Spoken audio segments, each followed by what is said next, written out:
I think most people that I associate with don't really think about culture at all. I think it's something that has just gradually crept in and they've just kind of accepted things and sort of become desensitized. It's a concern when we consider how much these outside forces really affect our life, whether we're going to the mall or whether we're turning on the TV or whether we're hanging out with a group of friends. A lot of people in my own peer group, they want to fit in, so they aren't necessarily looking for what culture is about so that they can stand out from that. The choice is in between living in this culture or escaping from it.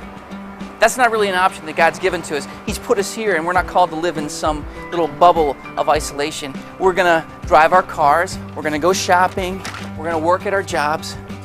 So, what is the question? I think this talk really helped to define what culture is and to recognize it. I think it does a lot to bring to the forefront how the media influences our lives and how that becomes relevant. But I think that's something that we need to be aware that there are outside influences that are affecting what we believe and what our worldview is and what we deem important. We're part of a culture.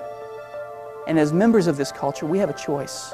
Are we going to be consumers or are we going to be creators? By becoming aware of culture and even to hear in the past how people were swayed by their culture, I think that helps us to become more aware of those things in our culture that are trying to sway us. The way Adam brings his message, it really makes you think of how you're going about your life.